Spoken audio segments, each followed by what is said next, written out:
그동안 안녕하셨습니까? 예.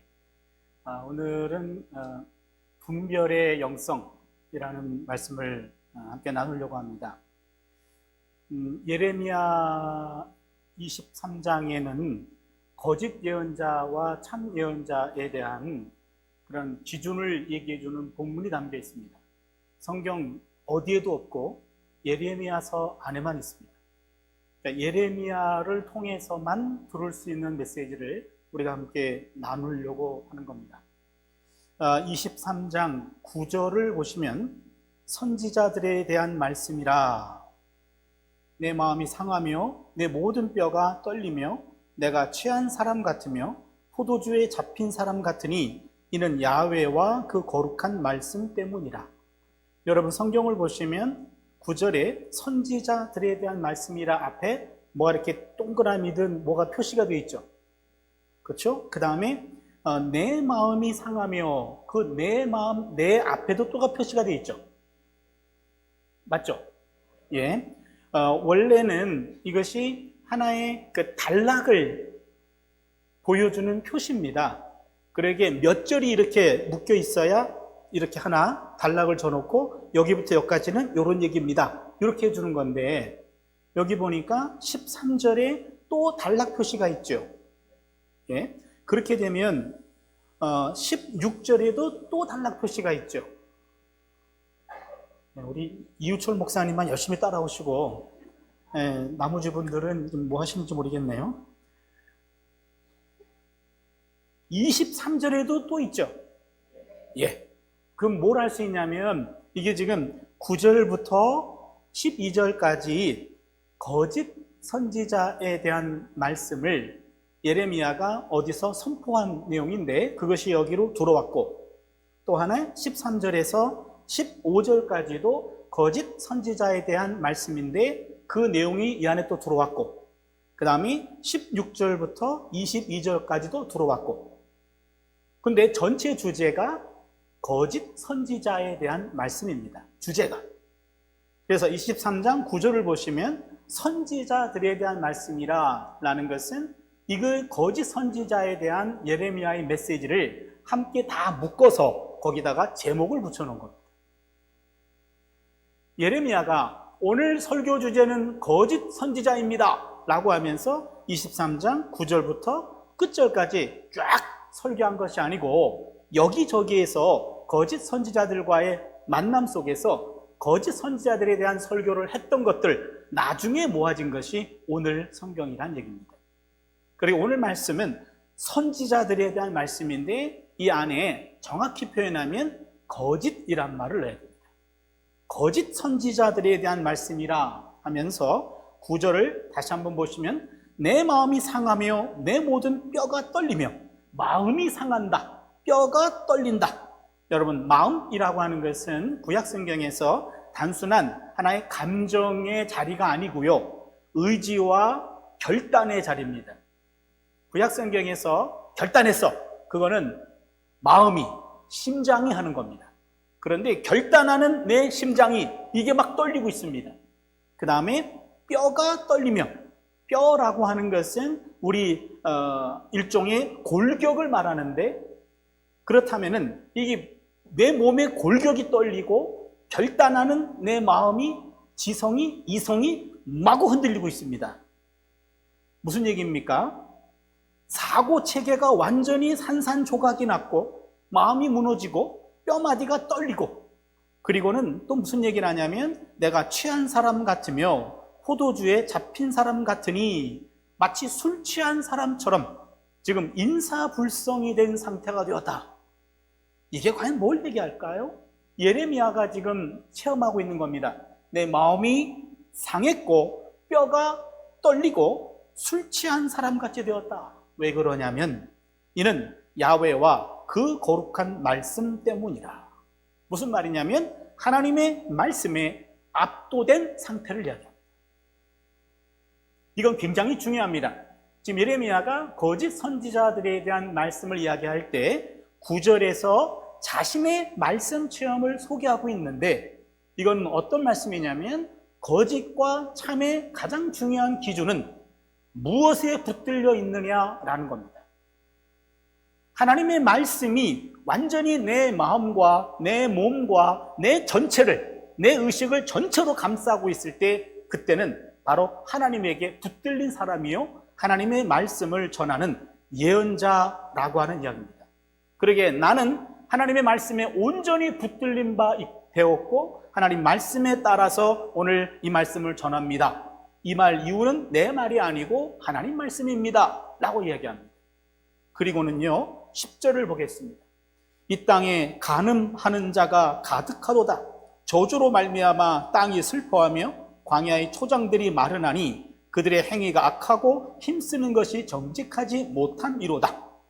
여기 이 땅에 간음하는 자가 가득하도다 그랬습니다. 구약 성경에서 간음이라고 하는 것은 두 가지 의미가 있습니다. 첫 번째는 성적인 타락을 얘기하고요. 두 번째는 다른 신들을 섬기는 것을 예언자들은 간음이라고 많이 표현했습니다. 그러게 이 땅에 있는 사람들이 바로 도덕적으로 타락했고 그리고 신앙적으로도 하나님을 온전히 섬기지 못하고 이방신들, 이방의 가치관들에 휘둘리고 있습니다 라는 것을 여기서 지적합니다. 그리고는요 11절을 보겠습니다. 11절을 보니까 야훼의 말씀이니라 선지자와 제사장이 다 사악한지라 내가 내 집에서도 그들의 악을 발견하였노라. 여러분 성경에 펜을 좀 드시고요 11절에 야훼의 말씀이니라 선지자 도자를 하나 넣어주세요. 선지자 그 다음에 제사장 도자를 하나 넣어주십시오. 우리말은 도자를 넣지 않아도 별 문제가 없는데 그런데 이 성경은 그 부사 하나라도 의미가 있고 뉘앙스가 달라지잖아요. 우리나라 말도 아다르고 어다르잖아요. 그리고 어떤 상황에 사는지에 따라서 같은 말도 상황이 무시되면 오해할 수 있지 않습니까? 마찬가지로 그러기에 우리가 성경을 볼 때 이런 단어 하나도 예언자들은 허투루 쓰지 않았습니다. 그러기에 도자가 중요합니다. 야훼의 말씀이니라 선지자 제사장 다 사악한지라 내가 내 집에서 그 도는 동그라미 해주세요.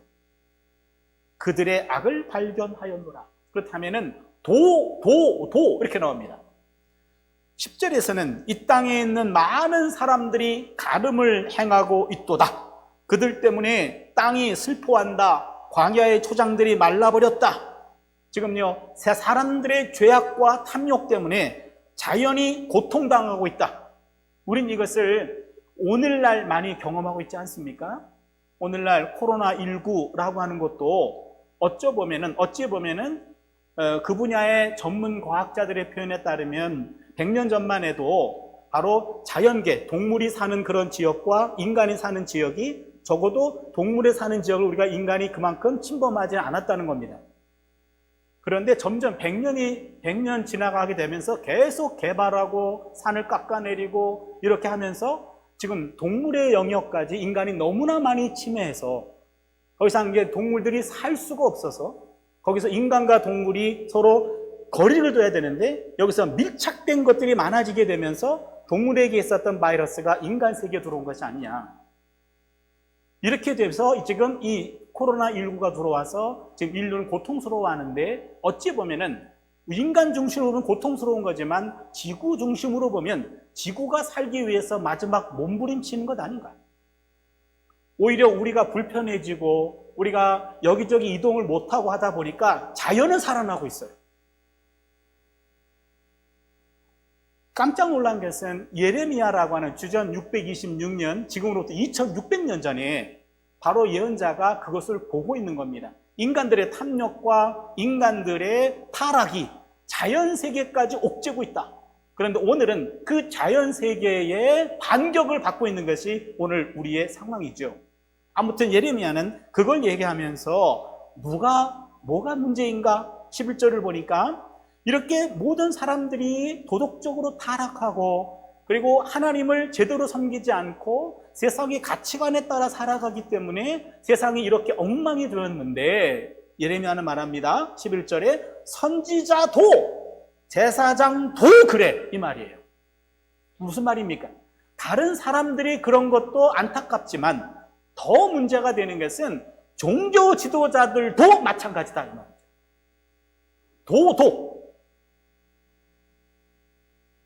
오늘 예레미야가 여기서 말하고 있는 것은 바로 종교 지도자들의 타락입니다.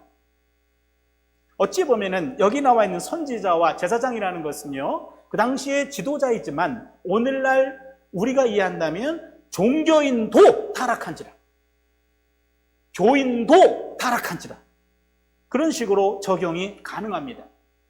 그리고는 더 안타까운 것은 내 집에서도, 성전에서도, 교회에서도 그들의 악을 발견하였노라. 세상이 다 타락했지만 적어도 신앙인들만큼은 이 땅에 도덕적 보루이어야 되는데 신앙인들도 타락했고, 세상의 그 어떤 모임보다도 거룩해야 될 신앙 공동체, 교회도 마찬가지로 악을 범하고 있다, 이렇게 얘기합니다. 그리고는 12절을 보니까 그러므로 그들의 길이 그들에게 어두운 가운데 미끄러운 곳과 같이 되고 그들이 밀어냄을 당하여 그 길에 엎드러질 것이라. 그들을 벌하는 해에 내가 그들에게 재앙을 내리리라. 야훼의 말씀이니라. 거기 11절에 악이라고 하는 것 동그라미 해주시고요, 12절에 재앙 동그라미 해주십시오. 같은 단어입니다.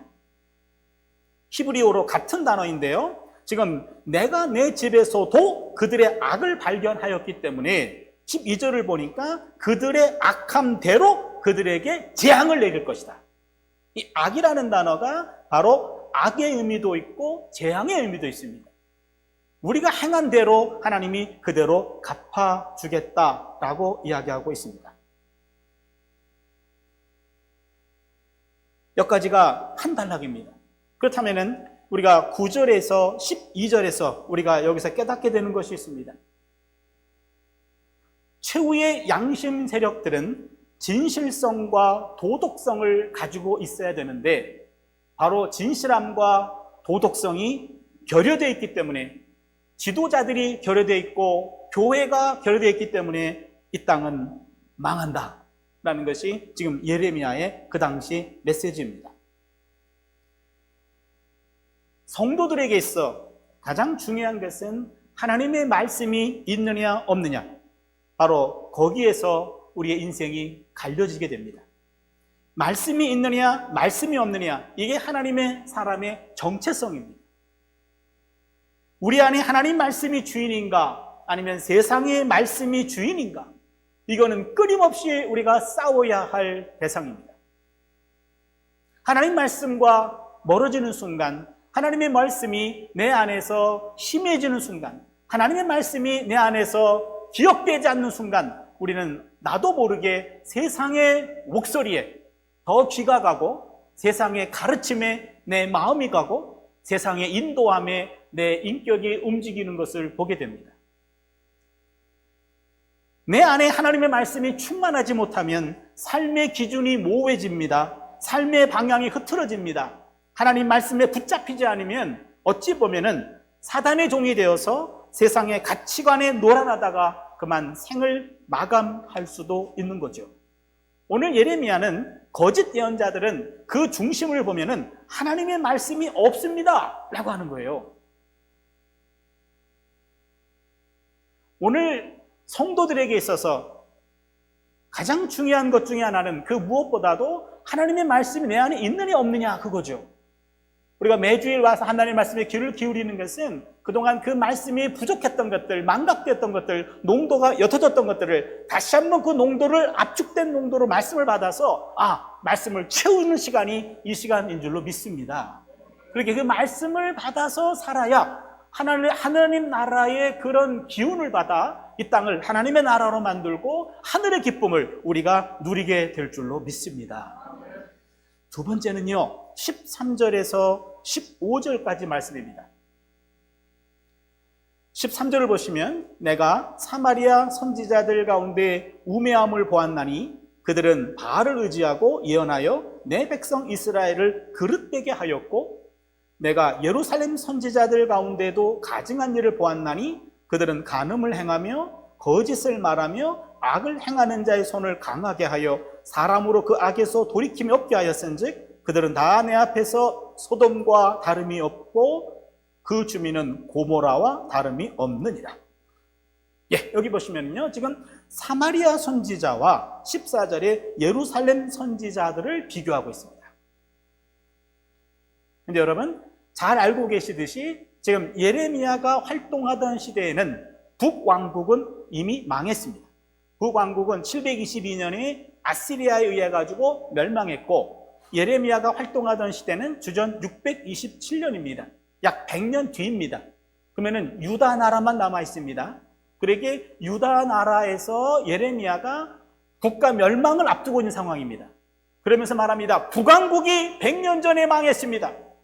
북왕국이 멸망한 이유는 사마리아 선지자들 때문입니다. 그 당시에 북왕국의 수도였던 사마리아 선지자들은 그들은 우매했습니다. 그들은 바알을 의지했고 예언해서 내 백성들을 그릇되게 인도했습니다.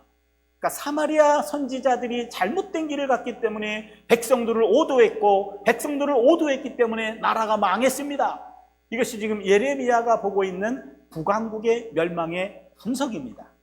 그런데 여러분, 지금 예루살렘의 선지자들은 어떻습니까? 이렇게 말하는 겁니다. 예루살렘의 선지자들은 가증합니다. 그러면 사마리아 선지자들은 우매했어요. 예루살렘 선지자들은 가증해요. 여러분, 우매함과 가증함 어느 게 더 나쁩니까? 물론 우매한 사람도 못지 않습니다만, 그러나 가증함이 더 못됐죠. 그 당시는 우매했을지 몰라도 지금 있는 예루살렘 선지자들은 가증합니다. 사마리아 선지자들은 일계명을 어겼습니다. 하나님을 잘못 섬겼습니다. 그런데 예루살렘 선지자들은 3가지 악을 범했습니다. 이러면서 여러분 성경을 봅니다. 첫 번째는요, 여러분 성경 넘버링 좀 해줄까요? 간음을 행하며 1번입니다. 두 번째는 거짓을 말하며, 세 번째는 악을 행하는 자의 손을 강하게 했습니다. 요 3가지입니다. 사마리아 선지자들은 일계명을 어겨서 나라가 망했지만 예루살렘 선지자들은 3가지 잘못을 저질렀습니다. 첫 번째는 간음을 행하며 라는 겁니다. 여기 간음이라고 하는 것은 아까 우리가 10절에서 말씀드렸듯이 보통 간음이라고 하면은 도덕적 타락과 종교적인 탈선을 말한다고 얘기했습니다. 그런데 오늘 본문에서는 아마도 이 간음이라고 하는 것은 바로 도덕적 타락을 말하는 것 같습니다. 예루살렘의 선지자들이 도덕적으로 타락했습니다. 성적으로 타락했다라고 하는 이야기입니다. 그리고 두 번째는요, 간음, 거짓을 말하며 라는 겁니다. 여러분, 거기 거짓을 말하며 라는 말은 정확히 번역하면 이게 할라크 바샤케르라 그래가지고 거짓 가운데 걸어가다 이 말입니다. 거짓 가운데 걸어가다, 요 말인데, 여러분 예레미야 6장 13절을 잠깐 보시겠습니까? 예레미야 6장 13절입니다.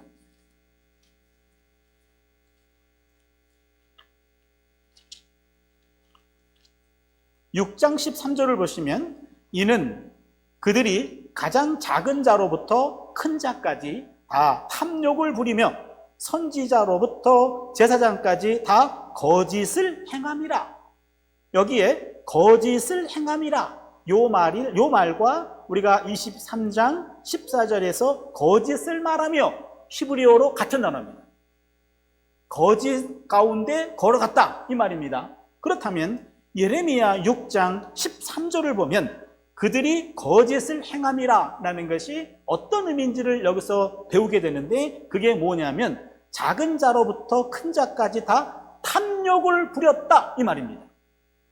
여기 탐욕이라고 하는 말은 부정한 이성만 챙겼다라는 이야기입니다. 그렇다면 예언자들이 돈에 매수되었다라는 이야기입니다. 거짓을 행하며 라는 말, 그것은 거짓을 말했다라는 말은 물질에 매수되었다라는 얘기입니다.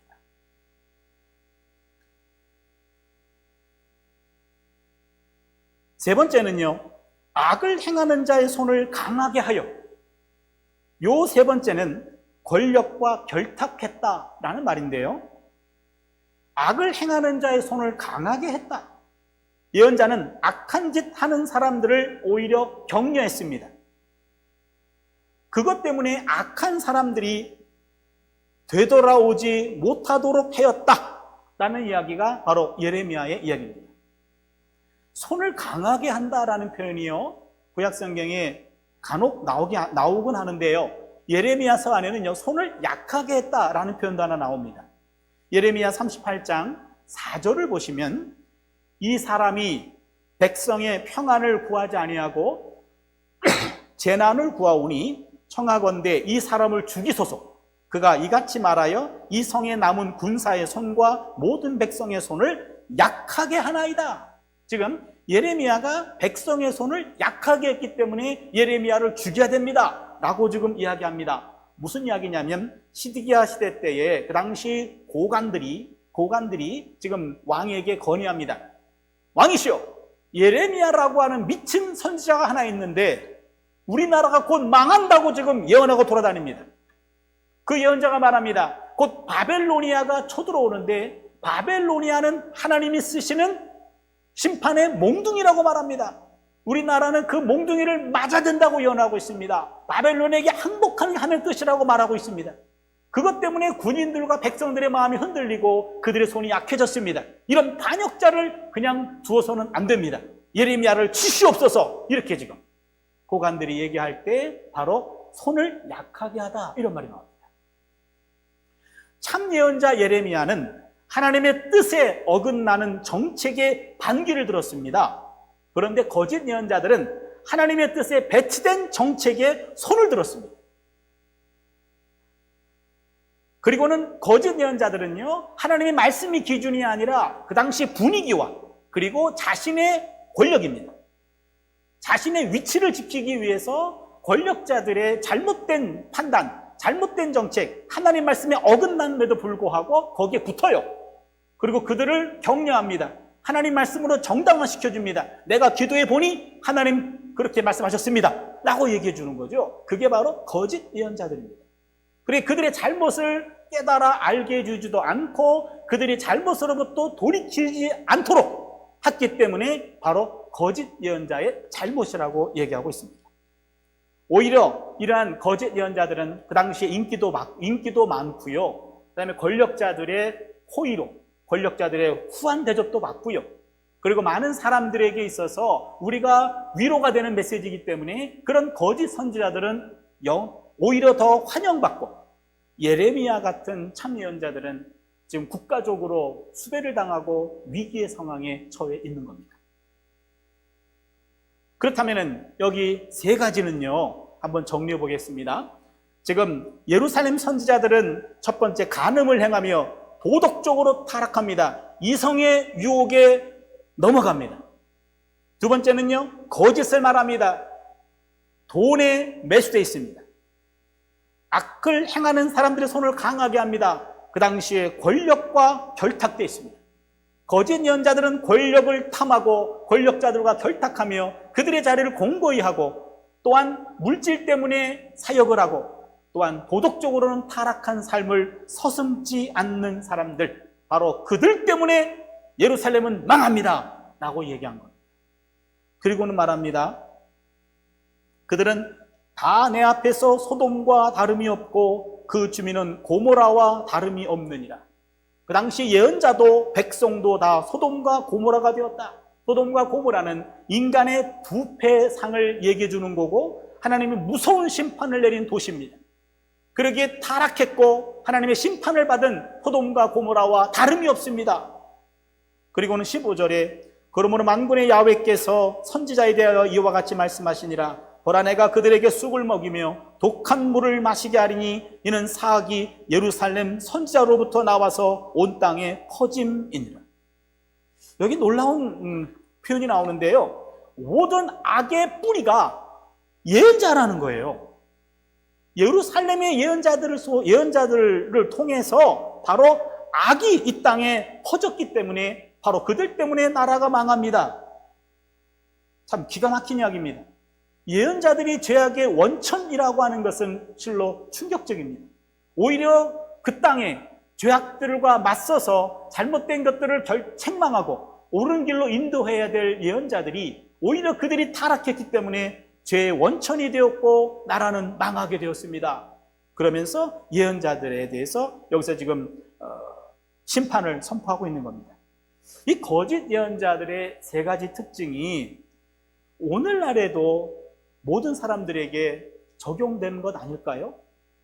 삶이 윤리적이지 못한 성적 타락, 물질에 끌려다니고 돈으로부터 자유롭지 못하고 때로는 물질에 매수당하기도 하고, 권력에 민감해서 힘 있는 사람들 주변에서 맴돌고 권력과 줄을 대기 위해서 노력하는 그러한 모습들이 간혹 우리 안에 있지 않을까요?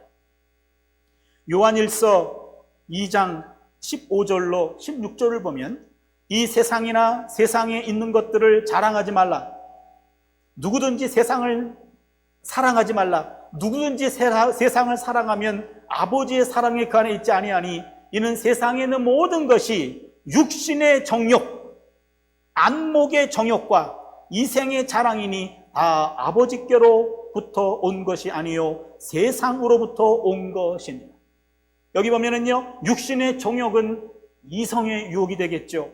안목의 정욕은 물질의 유혹이 되겠죠. 이생의 자랑은 권력의 유혹이 되겠죠. 모든 사람들은요, 이성과 물질과 힘의 유혹을 받습니다. 이성도 물질도 힘도 권력도 늘 우리 주변에 우리를 유혹하는 것들 중에 하나입니다. 그런데 그것으로부터 나를 지켜내지 못하면 그 인생은 거짓 인생이 된다는 얘기고요. 특히 지도자들이 이와 같은 삶을 살아내지 못한다면 그 공동체는, 그 나라는 불행하고 그만 망하는 것이 아니라 모두가 다 망할 수밖에 없다라는 것이 오늘 예레미야가 말해주고 있는 겁니다. 오늘 본문은 거기까지 읽었습니다만, 그러나 제가 더 하나 하고 싶었던 것은 또 뒤에 있기 때문에 여러분 설교가 너무 빨리 끝나는 것 기대했을지 모르겠습니다만 조금 더 보겠습니다. 한 달락만 더 보겠습니다. 16절입니다. 만군의 야훼께서 이와 같이 말씀하시되 너희에게 예언하는 선지자들의 말을 듣지 말라. 그들은 너희에게 헛된 것을 가르치나니 그들이 말한 묵시는 자기 마음으로 말미암은 것이요 야훼의 입에서 나온 것이 아니니라. 이게 또 기가 막힌 이야기입니다. 지금요 9절부터 12절까지는 말씀이 있느냐 없느냐, 그게 참과 거짓의 구분이었죠. 그리고 13절부터 15절까지는 바로 거짓 선지자들은 이성과 물질과 권력에 넘어갔다, 이게 기준이었습니다. 그런데 세 번째는 거짓 예언자들은 하나님으로부터 말씀을 받은 것이 아니라 자기 마음에서 만들어낸 거라는 얘기입니다. 이게 또 기가 막힌 이야기입니다. 17절을 보시면요, 항상 그들이 나를 멸시하는 자에게 이르기를 너희가 평안하리라 야훼의 말씀이니라 하며, 또 자기 마음이 완악한 대로 행하는 모든 사람에게 이르기를 재앙이 너희에게 임하지 아니하리라 하였느니라. 이게 뭡니까? 완전히 정반대 메시지를 전합니다. 항상 그들이 나를 멸시하는 자에게, 이 표현이 아주 강한 표현입니다. 하나님을 멸시하는 사람들에게 샬롬, 괜찮아 너만 그런 거 아니야, 다 그래, 이러면서 그들에게 헛된 안전의식을 심어주는 겁니다. 그리고는요, 마음이 완악한 대로 행하는 모든 사람들에게 재앙이 너희에게 임하지 아니할 것이다 라고 하면서 하나님을 모독하고 온갖 악을 저지르는 사람들에 대해서 그것들을 인정해주고 덮어주고 격려해주고 있습니다. 항상 입만 열면 위로가 돼요. 어찌 보면은 좋은 사람이지요. 그러나 거짓된 메시지는요, 여러분, 사람을 살리는 것이 아니라 바로 죽입니다. 정확한 정보에 의하지 않은 입에 발린 말은 그를 힐링하는 것이 아니라 킬링하는 거라 얘기죠. 어찌 보면은 하나님의 나를 살리는 거는요, 그냥 내 귀를 만족시키는 것이 아니라 내 마음을 찌르는 것이 나를 살리는 말일 경우가 더 많습니다. 그때는 기분이 언짢지만, 그러나 곱씹어보면, 깊이 묵상하다 보면 하나님이 그분을 통해 내게 주신 말씀이라고 깨달아지는 순간 우리의 잘못된 수술해야 될, 끊어내야 될 부분들을 깨닫게 되고 그것들을 끊어내는 계기가 될 줄로 믿습니다. 그런데 거짓 예언자들은 안 그랬다, 그런 얘기입니다. 그리고는 18절을 보십시오. 누가 야훼의 회의에 참여하여 그 말을 알아들었으며 누가 귀를 기울여 그 말을 들었느냐. 참 예언자들은요, 야훼의 회의에 참석해서 말을 들어야 됩니다. 여기 보면요, 예레미야는 하나님의 회의, 구약 성경에 보면은요, 하늘 회의가 열립니다. 천상 회의라고도 말합니다. 천상 회의에서는 하나님이 이 땅을 중요한 일들을 결정할 때요, 바로 천사들과 함께 회의를 엽니다. 그러게 이사야 6장 9절에 보면은요, 6장 9절에 누가 우리를 위하여 갈고, 기억나십니까? 6장 8절입니까? 8절에 누가 우리를 위하여 갈고. 지금 이사야가 귀가 열려요. 눈이 열립니다. 영안이 띄고 귀가 열려서 바로 하나님의 천상회의 장면을 환상 중에 봅니다. 그러면서 말합니다. 누가 우리를 위해 가지? 이렇게 얘기합니다. 누군가는 가야 되는데 아무도 가겠다는 사람이 없어요. 그때 이사야가 하나님, 나 여기 있는데 나 보내세요. 그거 6장 8절입니다. 내가 여기 있나이다. 나를 보내시옵소서. 바로 그때 이사야가 환상 중에 본 것은 하나님의 회의였습니다. 바로 하나님의 말씀을 맡은 사람들은요, 하늘을 보는 사람입니다.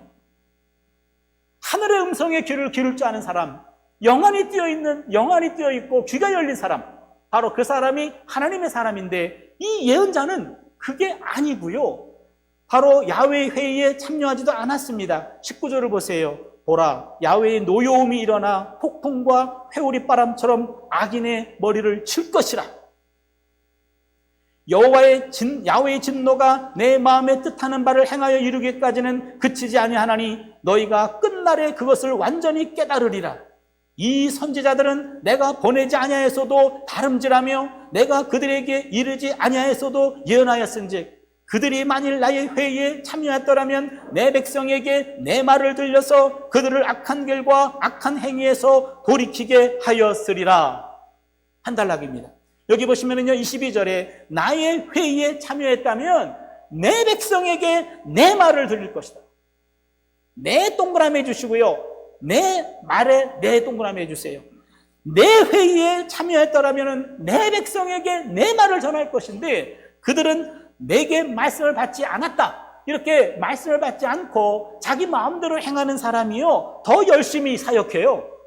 21절을 보세요. 이 선지자들은 내가 보내지 아니하였어도 다름질하며 내가 그들에게 이르지 아니하였어도 예언하였은즉 열심히 다닙니다. 그러나 그것은 자기 일이지 하나님의 일이 아닙니다.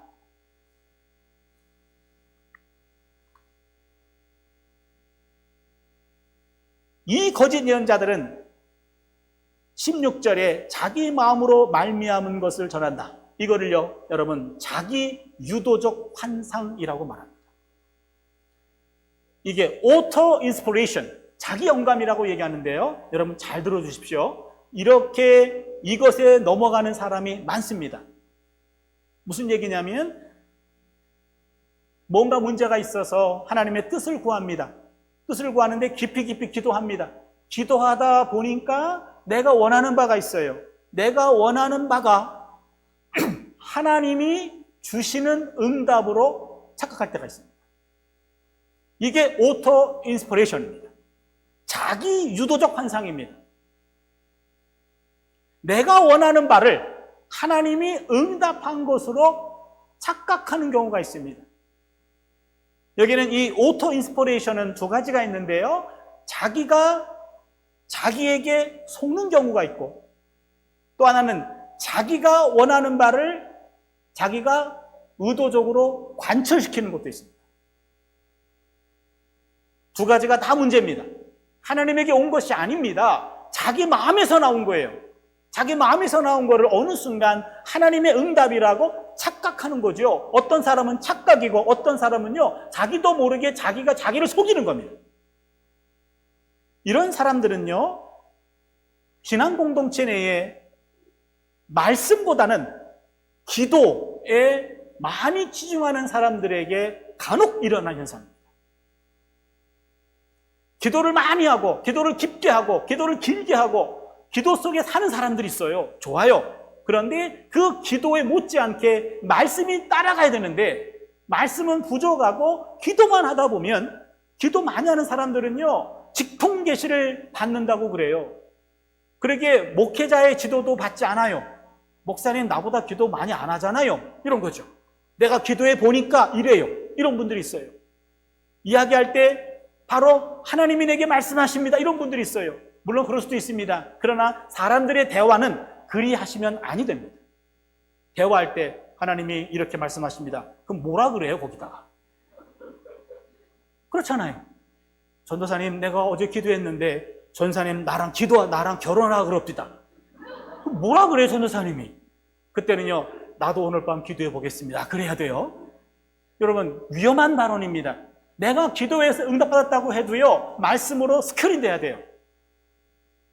그것이 정말로 정확한 건지 제대로 된 건지 이것을 스크린 받지 않고 그냥 자기가 자기에게 속는 경우가 있다니까요. 이거 많아요. 그러기에 영적 지도자에게, 목회자에게 항상 그런 중요한 것들은 기도 제목을 나누고 함께 객관적으로 스크린을 받아야 그것이 위험한 것을 피할 수가 있는 겁니다. 그리고 거짓 예언자들은요, 의도적으로 자기가 원하는 말을 응답으로 포장했던지 아니면 순수한 사람이었다고 한다면 자기가 자기에게 속은 겁니다. 이럴 수도 있어요. 예레미야는 이 부분을 얘기해주고 있습니다. 저는 이 부분이 굉장히 중요한 부분이라고 생각합니다. 오늘날 많은 사람들이, 많은 기독교인들 가운데 이게 상식적이지가 않아요. 하나님과 가깝다는 사람이 더 그럴 때가 있습니다. 그때 저는 저 사람은 지금 오토 인스피레이션에 빠졌구나. 이런 경우들이 종종 있어서 여러분, 이 참과 거짓을 가늠할 때 바로 내가 나에게 속아 넘어가지 않고 바로 하나님 말씀으로 이것이 스크린 될 수 있는 그런 깨어있는 성도가 될 수 있기를 바랍니다. 만약에요, 이런 지도자들을 잘못 만나게 되면 어떤 결과가 오냐면 여러분, 예레미야 14장 15절을 잠깐 보시겠습니다. 예레미야 14장 15절입니다. 그러므로 내가 보내지 아니하였어도 내 이름으로 예언하여 이르기를 칼과 기근이 이 땅에 이르지 아니하리라 하는 선지자들에 대하여 야훼께서 이와 같이 말씀하셨노라. 그 선지자들은 칼과 기근에 멸망할 것이요. 16절입니다. 더 기가 막힌 건 16절이에요.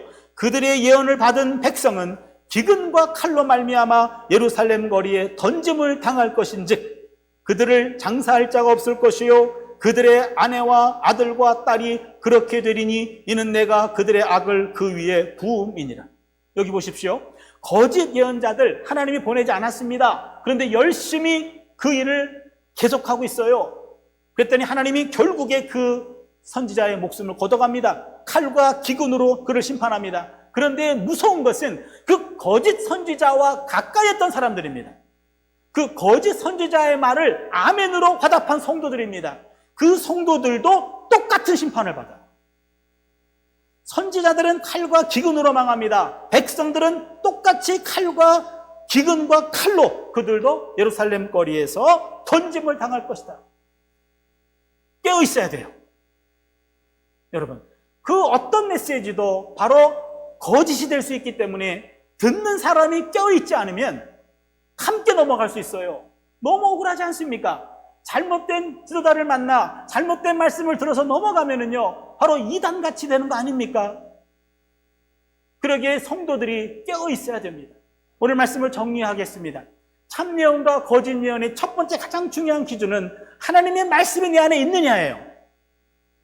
항상 말씀을 묵상하고 말씀에 의지하고 있느냐 이겁니다. 내가 뭔가를 생각할 때, 뭔가를 결정할 때 바로 하나님 말씀을 얼만큼 내 삶 속에 끌어들이고 있느냐라는 거죠. 내가 위험하고 위중하고 어떤 결단을 해야 될 때 그 상황에 하나님의 말씀을 묵상하고 있느냐라는 거죠. 하나님 말씀이 기회되지 아니하면은요, 거짓에 끌려갈 수밖에 없는 것이 우리의 인생이라는 것이 첫 번째 메시지고요. 두 번째 메시지는요, 거짓 선지자들은요, 이성적으로 도덕적으로 타락하고 물질에 매수되어 있고 권력과 결탁하고 있습니다. 이와 같은 유혹이 우리에게도 있습니다. 그러나 바로 지도자에게 이런 모습이 있다면요, 거짓 지도자입니다. 거짓 선지자입니다. 그것을 은혜로 덮어서는 안 돼요. 거리를 둬야 됩니다. 그런 사람의 가르침을 따라가서는 안 됩니다.